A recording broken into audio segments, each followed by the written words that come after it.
आज हम जानेंगे पाटलिपुत्र में एडमिशन पोर्टल पे एडमिशन के लिए रजिस्टर कैसे करना होता है। सबसे पहले हम जाएंगे गूगल पे, सर्च मारेंगे PPU एडमिशन।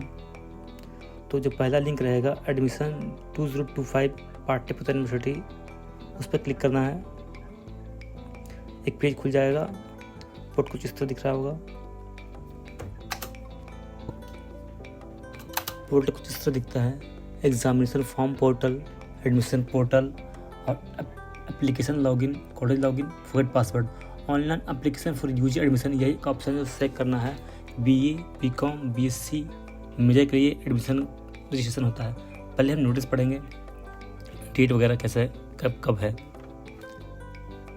जैसे कि आप देख रहे हैं, डेट कुछ इस तरह से 29 अप्रैल 2025 से स्टार्ट होगा, जो कि हो चुका है, और ये लास्ट डेट है 22 मई 2025 तक।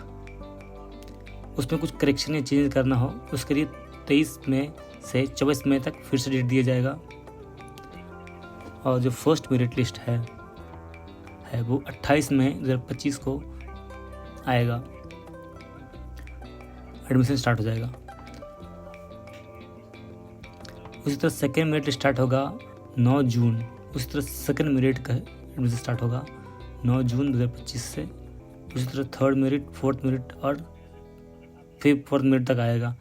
जैसे कि आप चार्ट में यहाँ पे देख सकते हैं, जो भी स्टूडेंट फर्स्ट या सेकंड मेरिट को मिस करेगा या एडमिशन नहीं लेगा, वो सेकंड मेरिट में अगर उसका नाम आता है तो उसके अकॉर्डिंग ले सकता है एडमिशन। बट अगर आप उसको भी छोड़ देते हो तो वो आगे बढ़ता जाएगा।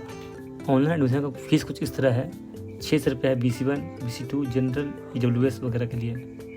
सिर्फ SC ST के लिए 450 रुपये का मात्र ऑनलाइन पेमेंट करना होता है। अब आते हैं एडमिशन पेज पे, online application for UG admission, यहाँ पे क्लिक करेंगे। पेज कुछ इस तरह खुल जाएगा। इसमें कुछ इंपॉर्टेंट इन्फॉर्मेशन है जो आप पढ़ सकते हैं। आवश्यक सूचना करके आता है, डॉक्यूमेंट क्या क्या लगेगा, क्या क्या डिटेल्स आपको रखना है अपलोड करने के लिए, ये सब पूरा डिटेल्स यहाँ पे लिखा हुआ है। आप पढ़ सकते हैं बड़े आराम से। फिर सेलेक्ट करना होता है बोर्ड। अगर आप बिहार बोर्ड से तब बिहार बोर्ड सेलेक्ट करेंगे, आप ISC बोर्ड तो ISC बोर्ड सेलेक्ट करेंगे, अगर CBSE बोर्ड है तो CBSE बोर्ड से सेलेक्ट करिएगा। एक कोई और बोर्ड है जैसे कि राजस्थान, गुजरात, झारखंड या BBOS, कुछ भी एक्स्ट्रा बोर्ड है तो वो आप इस लिस्ट से ढूंढ सकते हैं। अगर आपने इंटर इनमें से किसी भी बोर्ड से किया है वो सारा लिस्ट यहाँ पे अवेलेबल होगा, आप यहाँ से सिलेक्ट कर सकते हैं। इंटर का बोर्ड क्या था वो आप यहाँ सेलेक्ट कर सकते हैं। उसके बाद आपको 12th पासिंग ईयर लिखना है। जनरली आप 24 या 25 का रहे होंगे क्योंकि रिसेंट वाले बैच है वो सारा। फिर यहाँ पर रोल नंबर भरना है और रोल नंबर 2 भरना होता है, जो वेरीफाई करते हैं, इसलिए गलत ना हो जाए इस करके।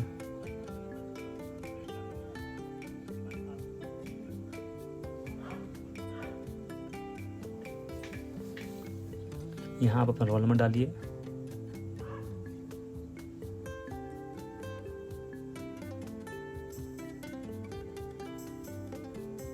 कंफर्म करके आगे बढ़ते हैं। फिर यहाँ पूछेगा एक और फाइनल वेरिफिकेशन के लिए पूछेगा, यहाँ पे ओके कर यस प्रोसीड टू फॉर्म कर देना है। फिर यहाँ पे कैंडिडेट का नाम भरना होता है, जो आपका है वो भर दीजिए, मार्कशीट के अकॉर्डिंग ही भरिएगा। फिर फादर्स नेम वो भी मार्कशीट के अकॉर्डिंग ही भरिएगा, मदर्स नेम वो भी मार्कशीट के अकॉर्डिंग भरिएगा, date of birth same marksheet के अकॉर्डिंग, 10th के मार्कशीट के अकॉर्डिंगली। फिर आपका जेंडर भरना होता है, ब्लड ग्रुप भरना होता है, और रिलीजन आपका धर्म क्या है वो भरना होता है।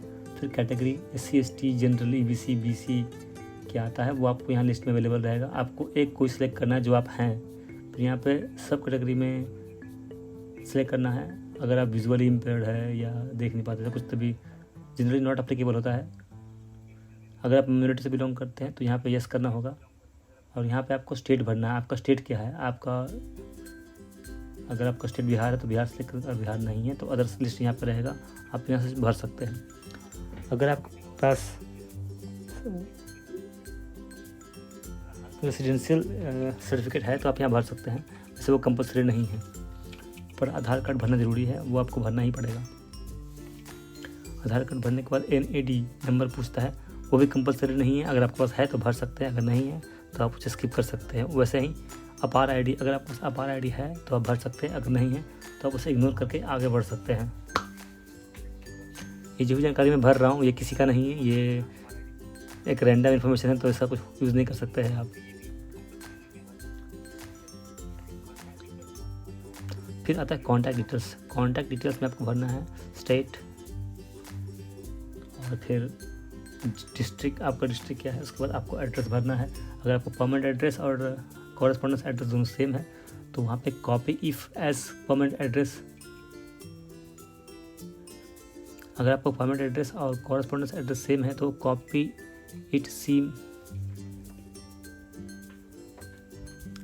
अगर आपको परमानेंट एड्रेस और कॉरेस्पॉन्डेंस सेम है तो कॉपी कर सकते हैं, वहाँ पे कॉपी का बटन बना हुआ है, copy same as permanent address, same चीज़ वहाँ आ जाएगी। उसके बाद आपको मोबाइल नंबर भरना है, मोबाइल नंबर सही भरना होता है, साथ साथ ईमेल आईडी दोनों ही सही भरिए। अगर आप ईमेल आईडी या फ़ोन नंबर गलत भरते हैं तो ओटीपी आपको नहीं आएगा, जो बहुत दिक्कत वाली बात हो जाएगी। फिर आता है एजुकेशन डिटेल्स भरने के लिए। आप एजुकेशन डिटेल्स भर सकते हैं बड़े आराम से। आपका पासिंग ईयर क्या था 10th का, जनरली 20 या 19 रहा होगा तो वो आप सेलेक्ट कर सकते हैं। फिर उसमें आपको हाई स्कूल का जो बोर्ड का जो कौन सा है वो सिलेक्ट करना रहेगा। 10th आपका IC था, ICS 10th आपका ICSC था, बिहार बोर्ड था या CBSE था, आप जो भी है सिलेक्ट कर सकते हैं। यहाँ पे आपको रोल नंबर भरना है 10th का। फिर मैक्सिमम मार्क्स जो 10th में रहता है वो जनरली 500 रहता है, वो भर सकते हैं, यहाँ भरना होता है यहाँ पे। और फिर भरना है आपको मार्क्स आपने ऑब्टेन कितने के, आपको मार्क्स टोटल आए कितने, वो भरना है लास्ट के कॉलम में, जो मार्क्स ऑब्टेन प्राप्तांक जो सेक्शन है उस वाले में।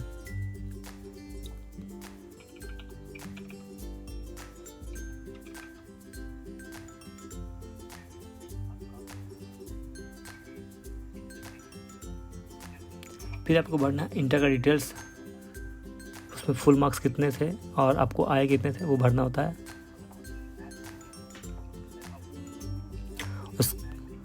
अगर आपने इंटर मैथ पढ़ा तो आप यहाँ पे यस सेलेक्ट कर सकते हो एज ए ऑप्शन अगर पढ़ा है तो। हाँ, यहाँ फ़ोटो अपलोड करना 20 KB का। फ़ोटो हमेशा 20 KB का ही होगा, 20 KB से ज़्यादा का होगा तो वो फ़ोटो अपलोड नहीं होगा, तो कृपया ध्यान रखें। अगर आपका फ़ोटो 20 KB से बड़ा है तो उसे छोटा कर लेंगे तभी अपलोड करेंगे। सेम चीज़ सिग्नेचर में भी, अगर आपका सिग्नेचर का साइज़ 20 KB से बड़ा होगा तो अपलोड नहीं कर सकते हैं। सब कुछ अपलोड करने के बाद, सेलेक्ट करने के बाद, कंप्लीट एप्लीकेशन में yes I agree to above करने के बाद कैप्चा भरेंगे। कैप्चा भरने के बाद सेव एप्लीकेशन और फिर ओके पूछेगा। ओके करने के बाद सबमिट करने के बाद एक नया पेज खुलेगा, उसमें लॉगिन आईडी या पासवर्ड रहेगा। लॉगिन आईडी और पासवर्ड आईडी संभाल के रख लीजिए, वो बहुत ज़रूरी है।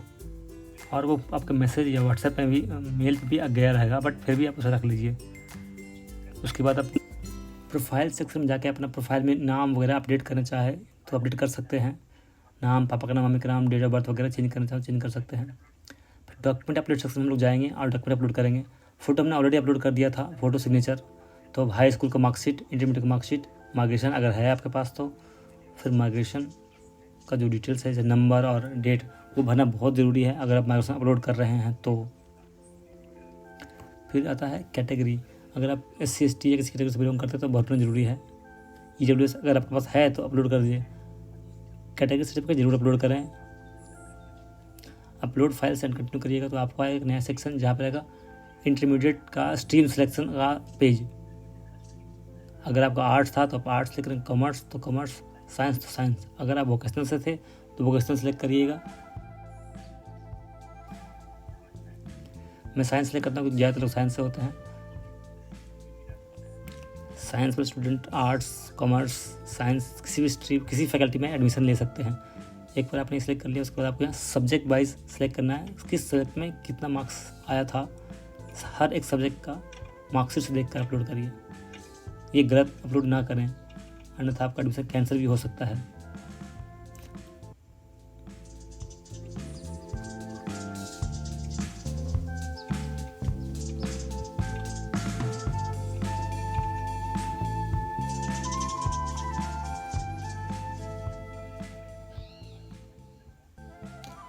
जो भी सब्जेक्ट आपका होगा वो यहाँ लिस्ट में अवेलेबल रहेगा, तो आप यहाँ सिर्फ सब्जेक्ट सेलेक्ट करना है, उसका फुल मार्क ऑटोमेटिक को ले लेगा। उस पर आपने कितना नंबर ऑब्टेन किया और लास्ट के सेक्शन में ऑब्टेन मार्क भरना होता है, वो भरिए और फिर ओके करके आगे बढ़िए।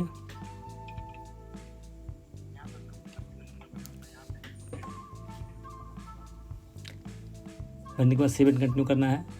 अगर आप स्पेशल कोटा से हैं तो आप यहाँ पर डॉक्यूमेंट अपलोड कर सकते हैं, अगर आप नहीं हैं तो इसको इग्नोर कर दीजिएगा। ये नया ऑप्शन है, पिछली बार ये नहीं था। नॉन उसमें है वो चेक कर सकते हैं। फाइन आर्ट्स के हैं, फाइन आर्ट्स स्पोर्ट्स के जो भी हैं, स्पोर्ट्स कोटा का अगर आदमी ने भी एनसीसी वगैरह का तो उसे अपलोड कर सकते हैं यहाँ पे। ये फिर next page save and continue करने के बाद नेक्स्ट पेज आता है, उसमें आपको 20 कॉलेज सेलेक्ट करना है एज चॉइस ऑप्शन की तरह। तो आप अपने जो स्ट्रीम है जिसमें आप एडमिशन लेना चाहते हैं उसके अकॉर्डिंग सेलेक्ट करिए। जैसे मैं मैथ्स के जा रहा हूँ, नालंदा और पटना में यहाँ 2 ही जगह दिखाता है क्योंकि पाटलिपुत्र से 2 ही जगह अवेलेबल है फ़िलहाल। आप अपना सब्जेक्ट सेलेक्ट कीजिए और कॉलेज सेलेक्ट कीजिए और 20 कॉलेज लिस्ट चॉइस में ऐड करिए। 20 कॉलेजेस को चॉइस में ऐड करना होता है।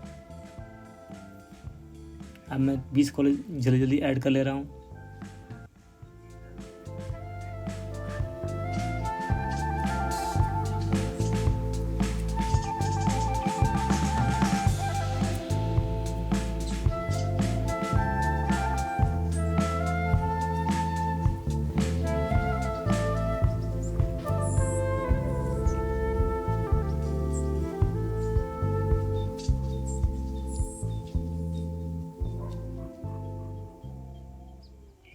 एक बजे अपने 20 कॉलेज सेलेक्ट कर दिए तो आप आगे बढ़ सकते हैं। पर ध्यान रहे, जो फर्स्ट कॉलेज जो आप चॉइस कर रहे हैं, जो उसमें आपको जाना का मन है, जो आपके पास है, उसे टॉप के 3 या 5 में रखें। और जो स्ट्रीम है वो भी, जैसे मैंने किसान कॉलेज को सबसे टॉप में रखा है, वैसे ही सेकंड चॉइस मेरा SPM कॉलेज है। एक बार जब आपने सिलेक्शन कर लिया, अगर आप कोई कॉलेज आप रिमूव करना चाहो तो आप रिमूव भी कर सकते हो। रिमूव का बटन ऑलरेडी बना हुआ है। सिलेक्शन करने के बाद सेव एंड कंटिन्यू करिए और यहाँ आता है पेमेंट करने का ऑप्शन। SC/ST के लिए 450 और अदर्स 600 रुपये। यहाँ पासवर्ड डालिए और CBI या SBI के थ्रू पेमेंट के लिए प्रोसीड करिए। पेमेंट करिए और आपका रजिस्ट्रेशन हो जाएगा। एक बार पेमेंट हो जाए फिर रसीद भी प्रिंट आउट कर सकते हैं।